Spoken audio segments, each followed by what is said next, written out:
이런 이야기가 있더라고요. 한 소년이 학교에서 굉장히 비싼 좋은 물건을 훔쳐가지고 집으로 가지고 갔습니다. 그런데 그 어머니가 그 자녀를 혼내기는커녕 책망하기는커녕 잘했다고, 내 아들이 똑똑해서 좋은 물건을 가져왔다고 칭찬을 해주는 거예요. 그리고 그 물건을 숨겨주기까지 했어요. 그럼 어떻게 되었을까요? 바늘도둑이 소도둑 되잖아요. 그 아이는 계속 도둑질을 멈추지 않는 거예요.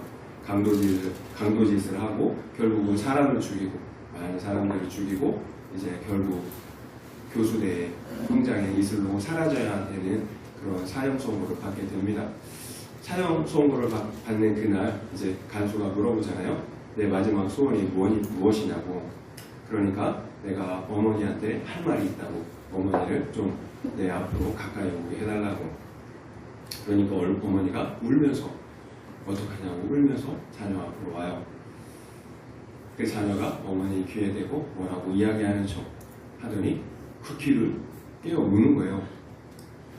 얼마나 깜짝 놀랐겠어요. 어머니가 비명을 질렀겠죠. 간수와 어머니가 깜짝 놀라. 그때 그 아들이 울부짖는 거예요. 그때 어머니가 나를 혼냈더라면, 그래서 그 버릇을 고쳐놨더라면 내가 이렇게 형장의 이슬로 죽임을 당하지는 않았을 거라고 울부짖는 거예요. 이야기를 보면서 과연 사랑이 무엇일까? 어머니는 분명히 그 자녀를 사랑했거든요. 그러니까 사랑이 무엇일까? 라는 생각을 하게 되는 거죠. 과연 잘해주는 것이, 무조건 잘해주고 인정해주는 것이 사랑일까? 이스라엘 백성이 애굽을 나온 후에 한 번도 겪어보지 못한 폐륜적인 범죄가 발생했잖아요. 베냐민 지파의 기브아 사람들이 한 레위인을 동성으로 성폭행하려고 했죠. 그 과정에서 그 레위인의 첩을 윤관하고 결국 죽음에 이르게 하고 말았어요. 그러자 그 레위인 남편은 자신의 그 첩의 시체를 12조각 내어서 각 지파에게, 12지파에게 보냈습니다. 그리고 12지파가 지금 미스바에 모였어요. 기브아 사람들의 폐륜적인 죄를 처리하려고 하는 것입니다. 그렇다면 기브아 사람들의 죄를 어떻게 해결하는 것이 사랑일까요? 내 공동체, 내 사랑하는 그 가족, 형제들의 죄를 어떻게 처리하는 것이 사랑일까요? 어떻게 하는 것이 기브아 사람들을 위한 것이고, 그리고 공동체를 살리는 선택일까요? 오늘 함께 본문을 통해서 우리가 은혜를 나누고자 하는 내용이에요. 과연 무엇이 사랑일까? 말씀드린 것처럼 기브아 사람들의 이 폐륜적인 죄악들은 이스라엘 백성들이 한 자리에 모였어요. 그리고 회의를 하고 결의를 하였습니다. 한 사람도 자기 장막으로 돌아가지 말고 기브아 사람들을 쳐서 그 망령된 일에 대하여 징계하고자 하였어요. 그럼 어떻게 그 일이 이루어졌는지 우리 12절부터 16절 말씀 듣도록 하겠습니다. 12절, 16절이에요. 이스라엘 지파들이 베냐민 온 지파에 사람들을 보내어 두루 다니며 이르기를 너희 중에서 생긴 이 악행이 어찌 됨이냐. 그런즉 이제 기브아 사람들 곧 그 불량배들을 우리에게 넘겨주어서 우리가 그들을 죽여 이스라엘 중에서 악을 제거하여 버리게 하라. 하나 베냐민 자손이 그들의 형제 이스라엘 자손의 말을 듣지 아니하고 도리어 성읍들로부터 기브아에 모이고 나가서 이스라엘 자손과 싸우고자 하니라. 그때 그 성읍들로부터 나온 베냐민 자손의 수는 칼을 빼는 자가 모두 26,000명이요 그 외에 기브아 주민 중 택한 자가 700명인데 이 모든 백성 중에서 택한 700명은 다 왼손잡이라 물매로 돌을 던지면 조금도 틀림이 없는 자들이더라. 이스라엘 지파들이 베냐민 지파 사람들에게 사람을 보냈습니다. 너희 중에 생긴 악행이 어찌 된 일이냐? 이렇게 이제 따지고 물었겠죠. 이제 그 기브아 사람들, 불량배들을 우리 손에 넘기라는 거예요. 그래서 우리로 그들을 죽여서 이스라엘 중에 악을 제하게 하라는 것입니다. 그러나 베냐민 사람들은, 베냐민 지파는 그 이스라엘 형제의 말을 듣지 않아요. 오히려 이스라엘과 싸우기 위해서 기브아에 모였다고 합니다. 참고로 베냐민 자손 중에 칼을 빼는 자가 26,000명이에요. 그리고 기브아 주민 중에 택한 자가 700명인데 그 700명은 왼손잡이에요. 돌을 던지면 틀림이 없는 그런 명사수들이었다라는 거죠. 결국 베냐민 지파는 불량배들을 내어주는 대신에 그 죄를 징계하는 대신에 싸우는 것을, 전쟁하는 것을, 자기 형제들과 전쟁하는 것을 택하게 됩니다. 그렇다면 베냐민 지파는 왜 이처럼 잘못된 선택을 하게 되었을까요? 이스라엘 공동체 교회의 정체성은 거룩이잖아요. 거룩이 없으면, 거룩을 잃어버리면, 정체성을 상실하면 더 이상 이스라엘이라고 교회라고 얘기할 수가 없잖아요. 분명히 기브아 사람들, 불량배들이 잘못했어요. 그것도 입에 담을 수 없는 폐륜적인 망령된 일을 행했단 말이에요. 그렇다면 그 죄인들을 내주어야 합니다. 그래서 그 죄를 징계해야 되는 거예요. 그래야 더 이상 이런 죄악이 공동체 안에 퍼져나가지 않도록 일벌백계 해야 된다는 거예요. 그렇지 않으면 공동체 전체가 어떻게 해요? 죄는 순식간에 퍼져나가요. 그 죄가 공동체 안에 만연하게 되고 결국은 공동체가 죽게 되잖아요. 결국 베냐민 지파의 선택이 심각한 이유는 우리 앞서 잘못된 사랑의 예를 우리가 본 것처럼 잘못된 사랑이라는 거예요. 베냐민 지파의 이 심각함은 어떤 사람들만의 문제가 아니었다라는 거예요. 지파 전체의 문제였다라는 거예요. 이처럼 너무나 분명한 죄악조차 분별하지 못하는 상황, 영적인 문둥병에 걸리고 말았다라는 거예요. 이것이 심각한 거예요. 공동체 전체가 죄를 분별하지 못해요. 우리 몸에 여러분 세균이 들어오면, 바이러스가 들어오면 어떻게 해요? 분별해야 되죠. 내버려두면 어떻게 되겠어요? 그런 공동체는 이제 더 이상 소망이 없는 거예요. 죽어 있는 거죠. 살아있지만 죽는 것은 시간 문제라는 거예요. 그렇다면 베냐민 지파가 잘못된 선택, 전쟁을 선택한 본질적인 이유가 무엇일까요? 계속 말씀드리지만 본질적인 이유는 왕이 없었기 때문이에요. 말씀의 기준이 없었기 때문이에요.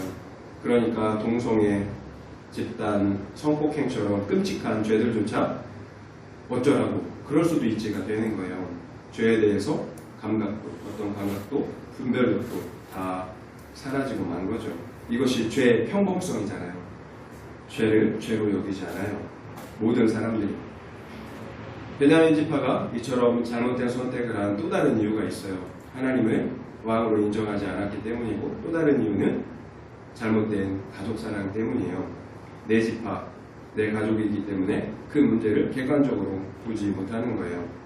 그래서 무조건 내 가족을 감싸고 도는 것입니다. 우리 모두는 타락한 죄인들이에요. 그래서 자기 사랑이 도가 지나쳐서 이기주의가 되는 거잖아요. 가족 사랑도 마찬가지예요. 가족은 사랑해야 합니다. 반드시 우리가 사랑해야 할 대상이에요. 그러나 그 사랑의 방법이 잘못되면, 도가 지나치면 올바른 가족 사랑이 되지 못해요. 가족 우상이 되고 가족 이기주의가 되는 거예요. 또 그것이 확장되면 지역 이기주의가 되는 거잖아요. 그러니까 내 자식, 내 가족, 내 지역은 무조건 옳은 거예요. 다른 사람들의 객관적인 판단과 조언이 들리지가 않아요.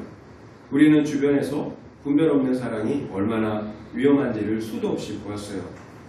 여러분, 오냐오냐 이렇게 자란 아이들이 어떤가요? 아무것도 부족함이 없이 자란 아이들 과연 행복할까요? 저는 그렇게 자란 아이들이 정말 잘못되는 걸 정말 많이 봤어요. 자기밖에 모르는 이기적인 사람이 되잖아요. 나밖에 모르는 버릇없는 아이, 이기적인 사람을 누가 좋아하겠어요? 결국 그 아이는 함께 사는 것을 배우지 못해서 평생을 왕따로 살아야 하는 거예요.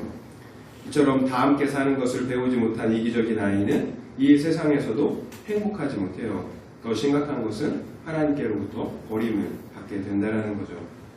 말씀대로 살지 않는다면 징계해야 됩니다. 매를 아끼면 안 돼요. 여러분, 잠언에 분명하게 말씀하고 있죠. 매를 아끼는 자는 자녀를 사랑하는 자가 아니라 미워하는 자예요. 그런데 매를 아끼지 않는 사람은 자녀를 사랑하는 것이라고 말씀하세요. 나는 자녀를 너무 사랑한다고, 그래서 혼낼 수가 없다고 한다면 내 생각이 어떻든지 나는 자녀를 어떻게 미워하고 있는 거예요.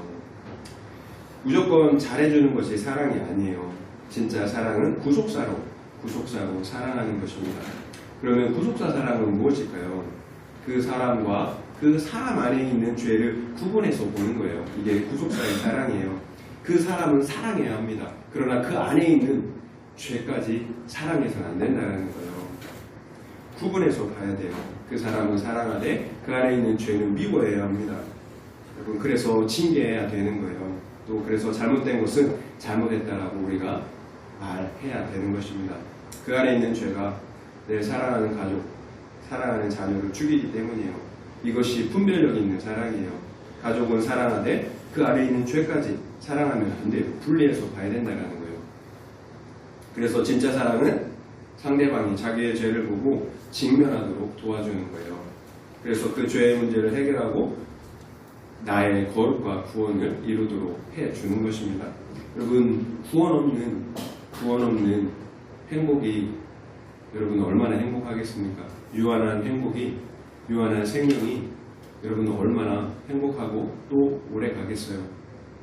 구원이 없다면, 영원한 생명이 없다면 여러분 그것이 얼마나 여러분 상대에게 유익하겠어요? 그것을 비록 잃어버려도 영원한 생명, 구원을 얻어야 되겠죠. 그래서 때로는 고난도, 고통도 여러분 하나님께서 허락하시는 거예요. 내가 해결해 줄 수 있는 문제가 아니에요. 여러분, 내 죄가 죽어야, 내 육신이, 죄의 몸이 죽어야 영혼이 살아요. 그 죄를 해결하지 않으면 자녀가, 우리 공동체가, 우리 사랑하는 지파들이 죽게 된다는 거예요. 잠언 20장 30절에 이런 말씀이 있더라고요. 상하게 때리는 것이 악을 없이 한대요. 매는 깊숙이 들어가느니라. 상하게 때리는 것이 악을 없이 하나니 매는 깊숙이 들어가느니라. 제가 어렸을 때 저희 아버지한테 잘해주니까 대들었다가 아무튼 엄청 맞았어요. 그렇게 맞은 적이 없었던 것 같아요, 아버지한테. 그러니까 이 교만이 쑥 죽더라고요. 아버지 무서운 줄 알게 되더라고요. 여러분, 사람이 참 교만해요. 잘해주면 대들어요.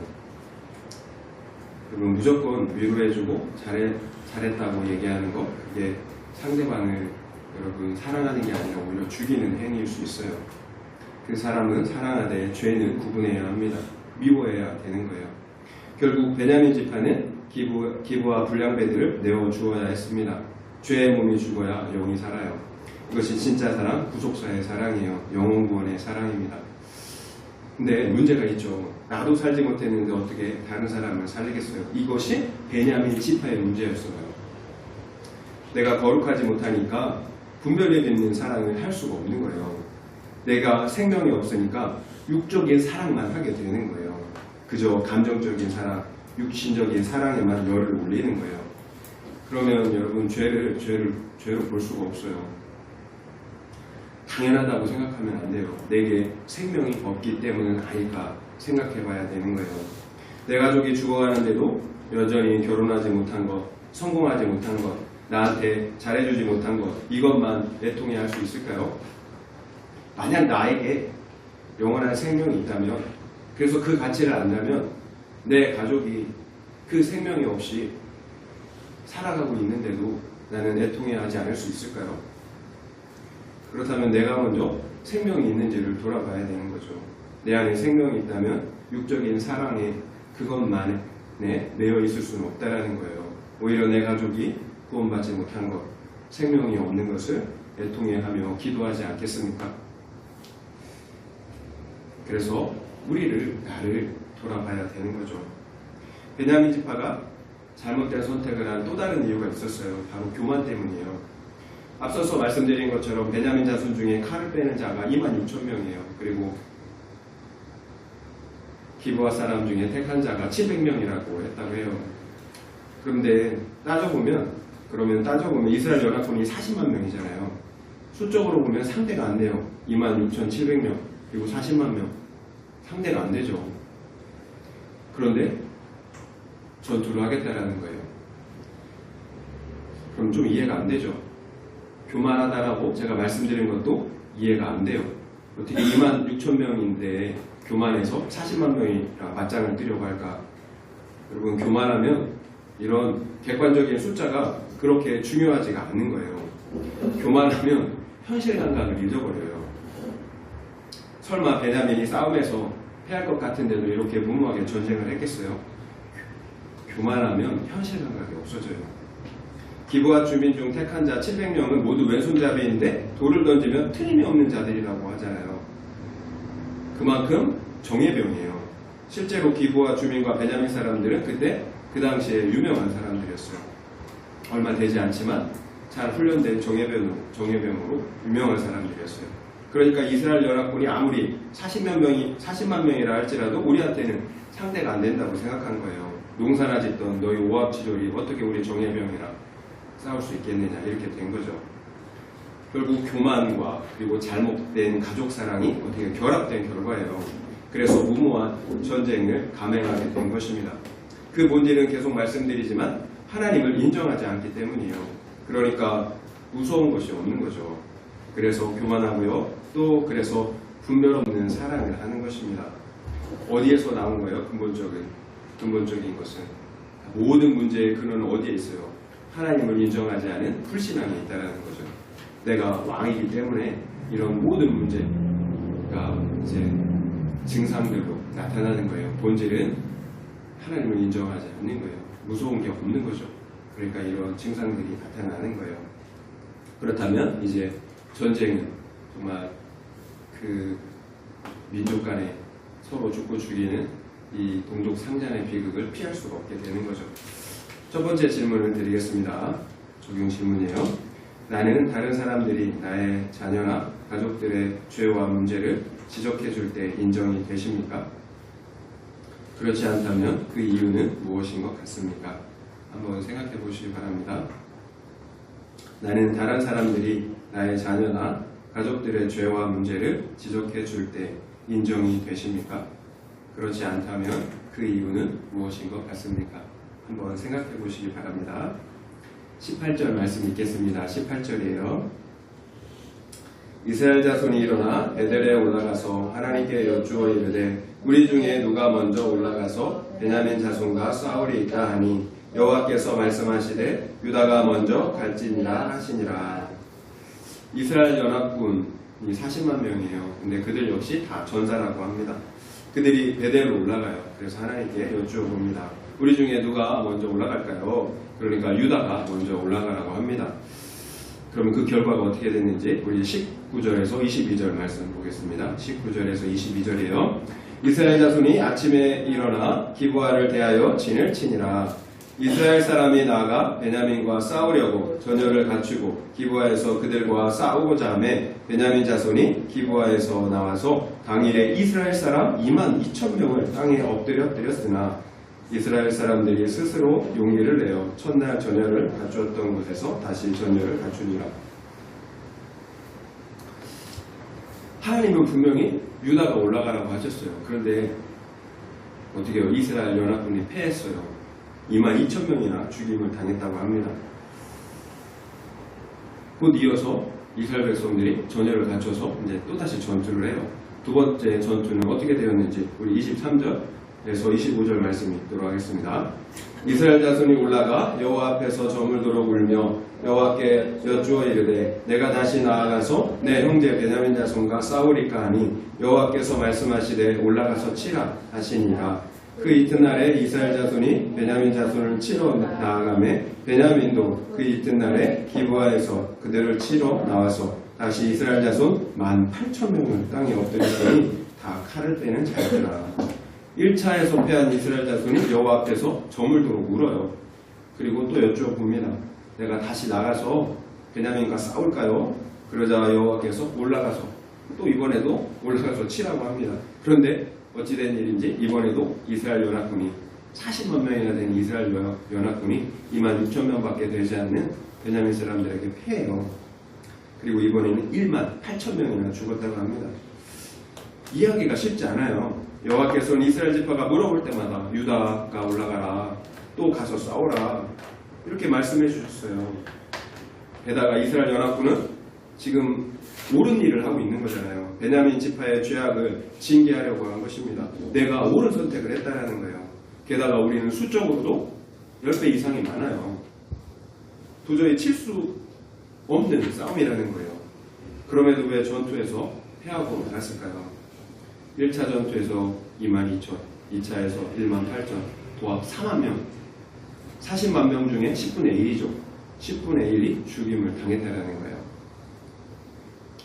왜 이렇게 되었을까요? 지금 하나님께서는 이스라엘 지파에게 너희는 죄가 없느냐라고 지금 묻고 계시는 거예요.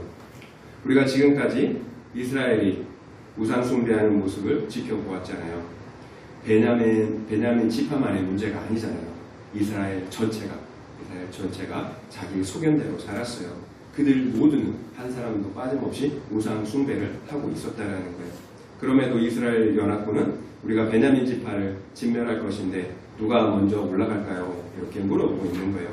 자신들은 마치 조금의 흠도 죄도 없는 의로운 사람처럼 마치 하나님의 심판자인 것처럼 행동했다라는 거예요. 교만한 거죠.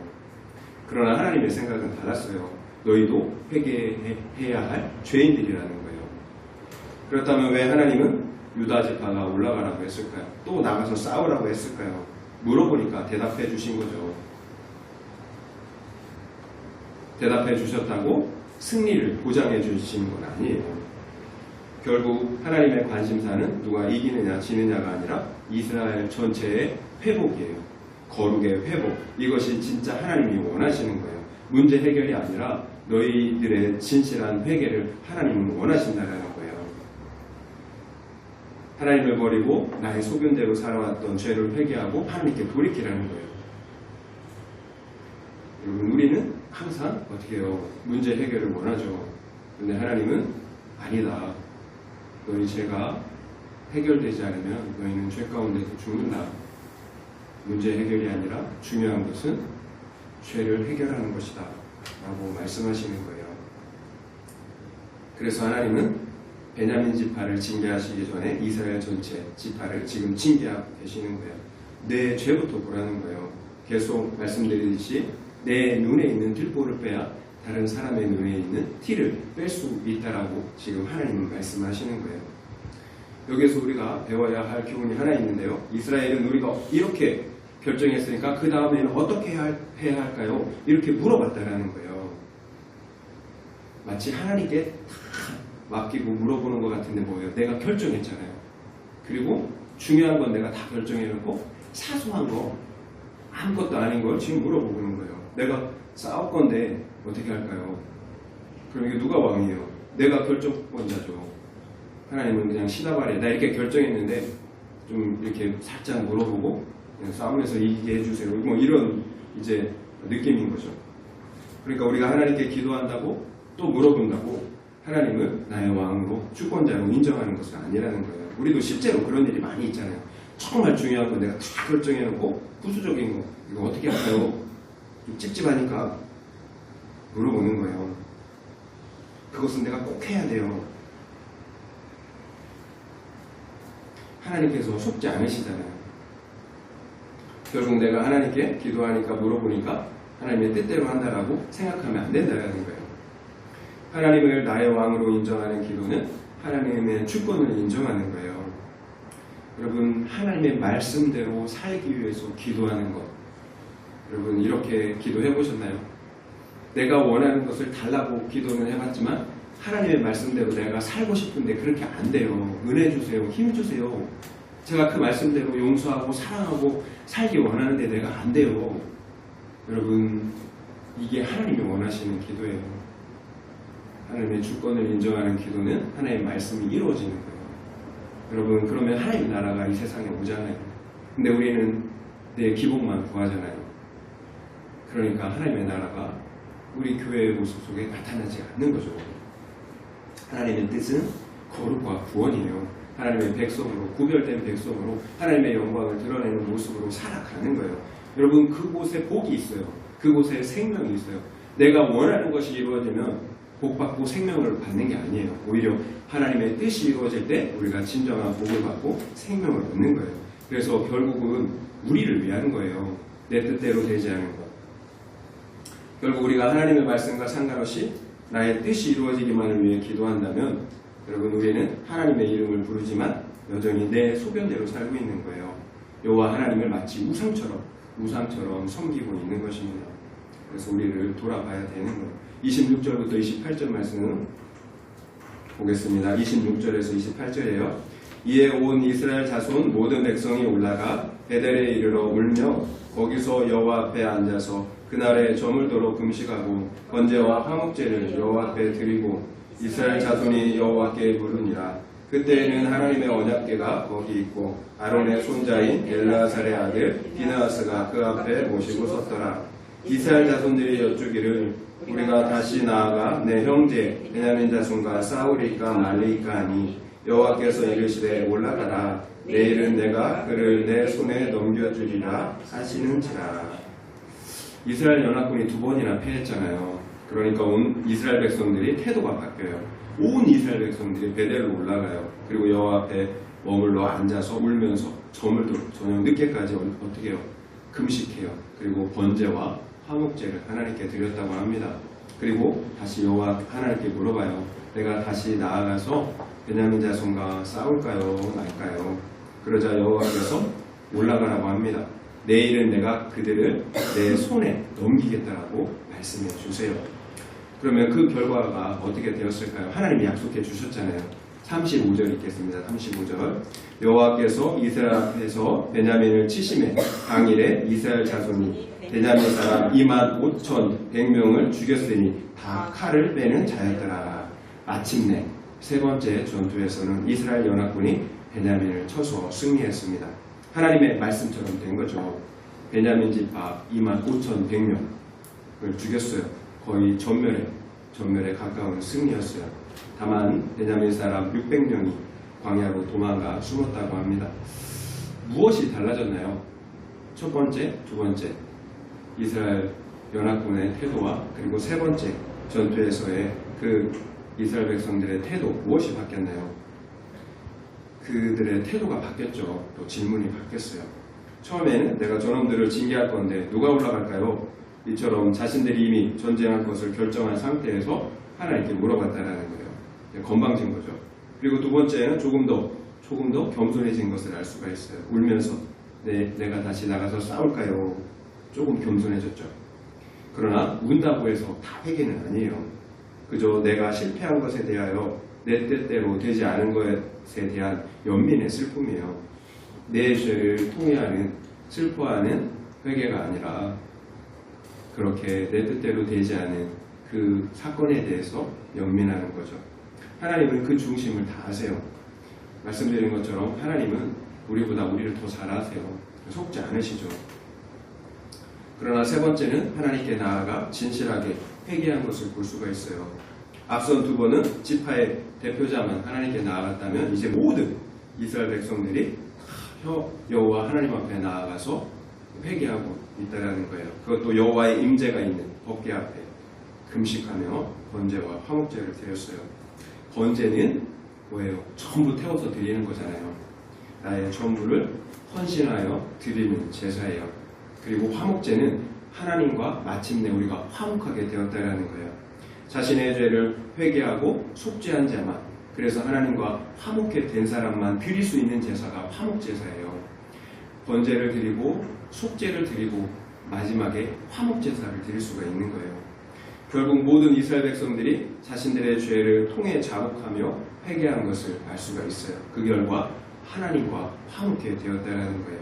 그러니까 어떻게 돼요? 질문 자체가 바뀌는 거죠. 우리가 다시 나가서 형제 베냐민과 싸우리까 말리까 나의 모든 소견을 내려놔요. 하나님을 나의 왕으로 인정하게 되었다는 거예요. 그전에는 내가 하나님의 자리에 앉아서 다 결정해놓고 부수적인 것만 물어봤다면 이제는 근본적인 질문을 하고 있다는 거예요. 어떤 결정이든지 내 생각을 내려놓고 순종하겠다는 거예요. 하나님의 뜻대로 하겠다는 거예요. 여러분, 이게 진짜 회개예요. 회개는 돌이키는 거잖아요. 내가 왕으로 살았던 삶, 그래서 죄의 열매를 맺었던 삶에서 돌이켜 하나님을 나의 왕으로 인정하겠다는 거예요. 말씀의 기준을 갖는 거죠. 하나님을 나의 왕으로 인정하는데 말씀의 기준이 없어요. 여전히 나의 소견대로 살아요. 그러면 온전한 회개가 아닌 거죠. 나의 문제 해결보다 더 중요한 것은 이처럼 내 죄를 보는 것입니다. 그래서 하나님과의 관계를 회복하는 거예요. 그러면 하나님의 주권을 인정하게 되어 있어요. 진실한 회개를 행한 사람은 반드시 하나님의 주권을 인정하게 되어 있다라는 거예요. 이것이 앞선 두 번의 전투와 그리고 마지막 세 번째 전투가 근본적으로 다른 이유였다라는 거예요. 진실한 회개가 있었어요. 그리고 하나님은 나의 왕으로 인정했다라는 거죠. 결국 하나님은 베냐민 지파의 패역한 그 죄와 교만을 징계하실 뿐만 아니라 이스라엘 공동체 전체의 죄 역시 징계하셔야 했다라는 거예요. 하나님의 관심사는 거룩과 구원이에요. 이스라엘 백성들을 거룩하게 만드는 거예요. 그래서 구원을 이루는 거예요. 하나님의 영광이 되게 하는 거예요. 절대로 문제 해결이 아니에요. 그래서 내 뜻대로 되지 않은 것이 감사한 것입니다.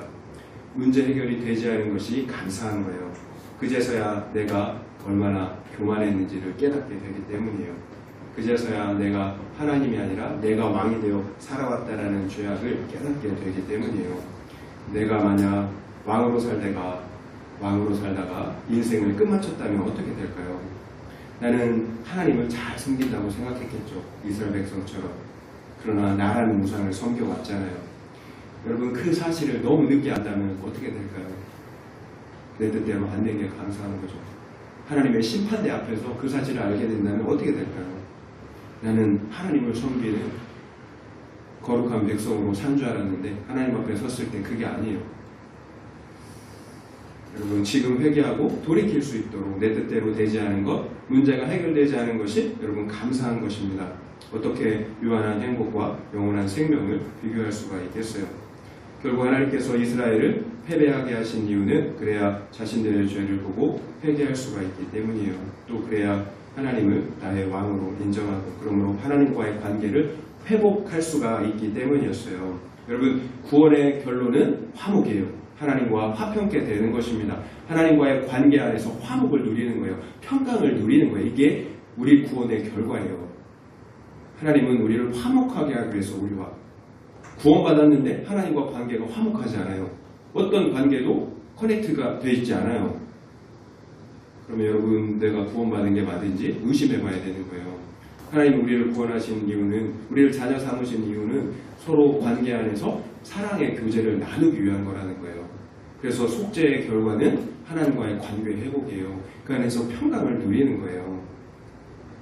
화목 제사를 드리는 거예요. 화목 제사 아무나 못 드려요. 속죄함을 받은 사람, 하나님과 관계가 회복된 사람만 화목 제사를 드릴 수가 있어요. 그러니까 하나님과의 관계를 우리가 점검해 봐야 되는 거죠. 하나님과의 관계 안에서 화목함이 없다면, 그래서 평강을 누리고 있지 못하다면 여러분 뭔가 문제가 있는 거예요. 여러분 인생사의 모든 문제는 하나님과의 관계의 문제예요. 모든 인생의 문제는 생명의 근원 되시는 하나님과 단절되었기 때문에 나타나는 증상들이라는 거예요. 목마름이 있잖아요. 우리 인생에 목마름이 있어요. 그래서 인정받으려고 하고 성공하려고 하고 더 많이 가져야 되는 거예요. 그런데 궁극적으로 그것이 채워지지 않잖아요. 생수의 근원 되시는 하나님을 떠나서 막 웅덩이를 파고 다녀요. 나의 목마름을 해결하려고. 여러분 이게 모든 인생사의 문제예요.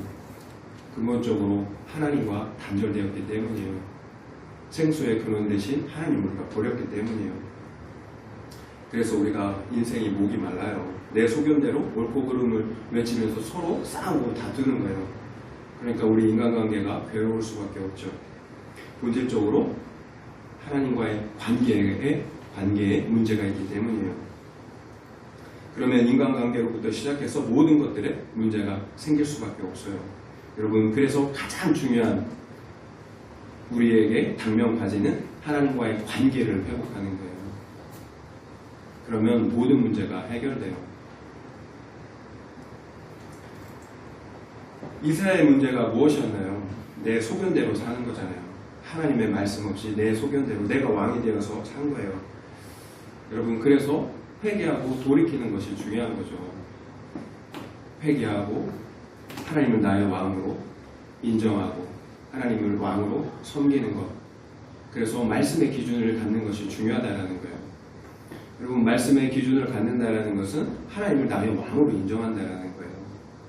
그래야 우리가 본질적으로 하나님과의 관계를 회복할 수가 있습니다. 그래서 진실한 회개의 기준은 하나님의 말씀 앞으로 돌이키는 거예요. 말씀의 기준을 가지고 있느냐라는 거예요. 내가 아무리 회개했다고 외쳐도, 그래서 거룩하다고 외쳐도 말씀을 따라 살고 있지 않다면 회개하지 않은 거예요. 세례 요한이 회개의 세례를 전파했잖아요. 예수님 오시기 전에 예수님 오실 길을 어떻게 해요? 닦았어요. 그때 수많은 사람들이, 유대인들이 세례 요한 앞에 나와서 세례를 받으려고 했어요. 그때 세례 요한이 뭐라고 합니까? 독사의 자식들아, 너희가 속으로 아브라함의 자손이라고 생각하지 말래요. 어떤 생각을 가졌을까요? 나는 아브라함의 자손이야. 혈통적으로 나는 아브라함의 자손이야. 그런데 세례 요한은 독사의 자식이라고 말하고 있어요. 회개에 합당한 열매를 맺지 않으면 도끼가 그 나무 뿌리에 놓여져 있대요. 그러면 다 찍혀서 불에 던져진다라고 세례 요한은 이렇게 경고하고 있어요. 하나님은 돌들로도 아브라함의 자손을 만들 수 있다라고 말씀하세요. 말씀의 기준 앞에 서는 것, 하나님의 말씀으로 돌이키는 것, 이게 회개예요. 회개에 합당한 삶이고 열매라는 거예요. 회개했다면 당연히 말씀 앞으로 돌아가야 되는 거예요. 그런데 이스라엘 백성들은 나는 아브라함의 자손이야. 그러니까 나는 어떻게 살아도 상관이 없어. 하나님은 돌들로도 아브라함의 자손을 만들 수 있어요. 죽어있는 우리의 심령을 거듭나게 하셔서 거룩한 하나님의 백성 만들 수 있다는 거예요. 그러니까 나는 아브라함의 자손이야. 나는 교회에 오래 다녔어. 나는 이런 직분도 있어. 이렇게 생각하지 말라는 거예요. 단 한 가지 기준, 회개에 합당한 열매를 맺고 있느냐라는 거예요. 말씀의 기준을 따라 하나님을 왕으로 섬기고 살아가고 있느냐라는 거예요. 진짜로 회개해야 한다라고 세례 요한은 백성들에게 지금 경고하고 있는 거예요. 진짜 회개는 하나님께로 말씀 앞으로 돌이키는 거예요. 그래야 구원의 실제가 우리 안에 이루어져요. 하나님과 화목됨으로 하나님과의 관계 안에서 화평을 세상에 줄 수도 없고 알 수도 없는 그 평강, 기쁨을 누리게 된다는 거예요. 그래서 언제나 나에게 유익한 것은 다른 사람의 죄를 보는 것이 아니에요. 내 죄를 보는 것입니다. 내가 먼저 살아야 돼요. 내 코가 석자예요. 내가 아무리 오라고 해도 나 역시 죄인이에요. 이스라엘 백성처럼 우리 역시 죄인이에요. 그래서 어떤 누구도 일방적으로 상대방을 판단하고 정죄할 수가 없는 거예요. 예수님 당시에 이런 일이 있었어요. 총독 빌라도가 갈릴리 사람들이 성전에서 예배를 드리는데 그 빌라도가 몇 명을 죽인 거예요. 그래서 그 제물에 피를 섞었어요. 그러자 사람들이 생각하기를 이들은 죄가 많아서 저주를 받은 거야, 벌 받은 거야, 이렇게 생각했어요. 또 실로암 망대가 무너졌어요. 그래서 18명이 치여서 18명이 죽었어요. 그러니까 또 그들이 이렇게 생각하는 거야. 저들은 죄를 많이 져서 벌 받아서 죽은 거야. 그런데 예수님이 뭐라고 말씀하세요? 그들이 너희보다 죄가 많아서 죽었다라고 생각하지 말래요. 너희도 회개하지 않으면 그들처럼 망하리라고 말씀하셨어요. 회개하지 않으면, 어떤 누구도 회개하지 않으면 너희들이 그렇게 정죄하는 그 사람만 그 죄로 죽는 게 아니라 너희도 회개하지 않으면 똑같이 그 죄 가운데 멸망할 것이라는 거예요. 여러분, 그래서 나를 봐야 되는 거예요. 내 코가 석자예요. 나는 과연 나의 소견을 따라 우상 숭배를 하고 있는 것은 아닌지 점검해 봐야 됩니다. 말씀을 따라 살고 있지 않다면 여전히 회개하지 않는 거예요. 여전히 나라는 우상을 섬기고 있는 것입니다. 그러면 다른 사람들을 정죄하고 판단할 여유가 없어요. 내가 먼저 회개하고 돌이켜 살아야 합니다. 물론 상대방의 죄를 간과해서는 안 돼요. 그냥 너 잘했다 얘기해주면 안 된다는 거죠. 그러면 베냐민 진파처럼 어떻게 해요? 상대방도 죽고 공동체도 함께 죽게 돼요. 그래서 죄에 대해서 권면해 줄 수 있어야 합니다. 그러나 말씀드린 것처럼 내 눈에 있는 들보를 먼저 빼야 된다는 거예요. 그래야 그 사람에 있는 티를 내어 줄 수 있다는 거예요. 내 눈에 있는 들보를 뺀 사람들은 절대로 나는 의로우냐, 나만 의로우냐 이렇게 상대방을 판단하고 정죄하는 자세로 권면하지 않아요. 내가 어떤 용서를 받았는지 알기 때문에 함부로 판단하고 정죄할 수가 없는 거예요. 그래서 내 안에 만약 상대방에 대한 긍휼과 사랑이 없다면, 그저 옳고 그름과 판단만 가득하다면 당장은 권면하지 않는 게 유익할 수 있어요. 잘못하다가는 어떻게 해요? 이스라엘 연합군처럼 서로 칼질을 하면서 서로 죽이게 된다는 거예요. 내 안에 사랑과 긍휼이 없으면, 내 죄가 해결되지 않으면 서로 칼질을 하며 서로 죽이게 되는 거예요. 분명 나는 맞아요. 그런데 내 죄는 해결되지 않았어요. 그러면 네 죄만 보라고 하면 서로 칼질을 하면서 서로 죽게 된다는 거예요. 그래서 내 죄를 먼저 해결해야 합니다. 그래서 그 사람은 사랑하고 긍휼히 여길 때 올바른 권면을 해줄 수 있고, 그 사람을 죄에서 회개케 하는 그 구원으로 인도할 수가 있다는 거예요. 그래서 언제나 내 죄를 보는 회개가 여러분 유익한 거예요. 내가 먼저 하나님과 화목하는 것이 먼저라는 거예요. 여러분, 가장 큰 복이 하나님을 얻는 거예요. 하나님은 우주 만물의 주인이잖아요. 여러분, 그분이 가진 물질, 성공, 그게 아니라 하나님을 얻는 거예요. 그러면 그분이 가진 것이 다 우리의 것이 되는 거예요. 하나님 우리를 너무 사랑하세요. 자기 생명을 주시기까지 사랑하시는데 어떻게 그분한테 당신이 나를 사랑하지 않는다라고 말씀을 우리가 이렇게 이야기할 수 있겠어요. 다만 하나님이 구속사로 우리를 사랑하시는 거예요. 지혜를 가지고 사랑하시는 거예요. 우리는 사랑하시되 그 죄까지는 사랑할 수가 없잖아요. 여러분, 죄의 몸이 죽어야 부활의 몸으로 예수의 생명으로 다시 살 수가 있어요. 하나님이 이런 구속사로 우리를 사랑하시는 거예요. 여러분, 이런 구속사로 내가 살 때 내가 또 다른 누군가를 살릴 수가 있습니다. 적용질문 두 번째 적용질문 드리겠습니다. 내가 회개해야 할 죄는 무엇이고 또 내가 지금 판단하고 정죄하는 사람의 죄는 무엇입니까? 만약 내 죄는 작게 보이고 상대방의 죄만 크게 보인다면 그 이유는 무엇인 것 같습니까? 한번 생각해 보시기 바랍니다. 내가 회개해야 할 죄는 무엇이고 또 내가 지금 판단하고 정죄하는 사람의 죄는 무엇입니까? 만약 내 죄는 작게 보이고 상대방의 죄만 크게 보인다면 그 이유는 무엇인 것 같습니까? 한번 생각해 보시기 바랍니다.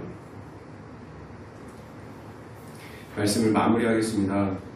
기브아 사람들의 패륜적인 범죄로 인하여서 이스라엘 연합군과 베냐민 지파가 전쟁을 불사하였습니다. 그 전쟁의 결과 이스라엘 연합군은 4만 명이 죽었어요. 그리고 베냐민은 2만 5천 명이 죽었습니다. 이 끔찍한 전쟁의 직접적인 이유가 무엇이었나요? 기브아 사람들의 패륜적인 범죄 때문이었죠. 그러나 만약 베냐민 지파가 이스라엘이 원하는 대로 범죄의 자들만 내어줬다면, 이 불량배들만 내어줬다면, 그래서 그들만 징계했다면 이처럼 엄청난 동족 상잔의 비극은 없었다라는 거예요. 6만 명이나 죽어야 하는 그런 끔찍한 일은 없었다라는 거죠. 결국 베냐민 지파의 잘못된 가족 사랑으로 인해서 이스라엘 공동체가 6만 명이나 죽었어요. 그리고 베냐민 자신들의 지파는 전멸될 위기에 처하고 만 것입니다. 결국 상대방을 살리는 사랑은 그 사람을 사랑하기 때문에 그 안에 있는 죄는 미워하는 거예요. 사랑과 죄를 분리해서 바라봐야 합니다. 상대방을 죽이는 것은 그 안에 있는 죄이기 때문이에요. 그래서 상대방의 죄에 대해서 권면하고 또 징계할 수 있어야 합니다. 죄의 몸이 죽어야 영이 살 수가 있기 때문이에요.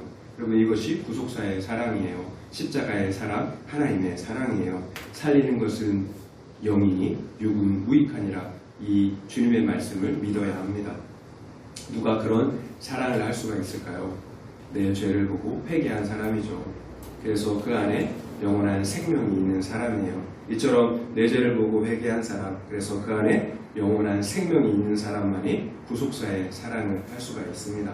결국 내 안에 속죄함이 없으니까, 그래서 생명이 없으니까 결국 잘못된 육적인 사랑만 하게 되는 거예요. 내 기준의 사랑만, 무분별한 사랑만 하게 되는 거예요.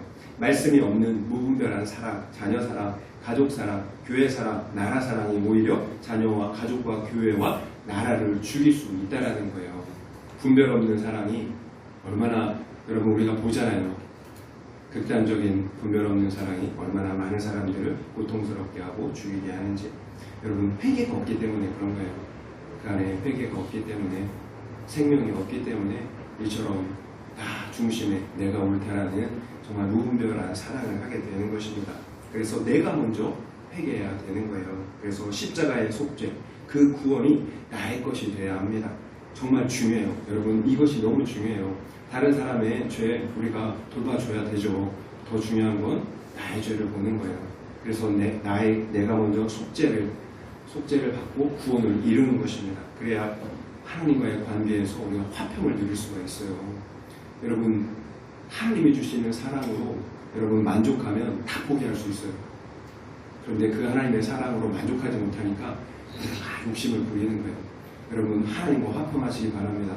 그래서 하나님의 사랑이 여러분 영혼을 살리길 바라요. 여러분 영혼을 기쁘게 하는 정말 유일한 이유가 하나님의 사랑이길 바라요. 그래야 다른 영혼을 여러분 살리는 구속사의 진짜 사랑을 할 수가 있어요.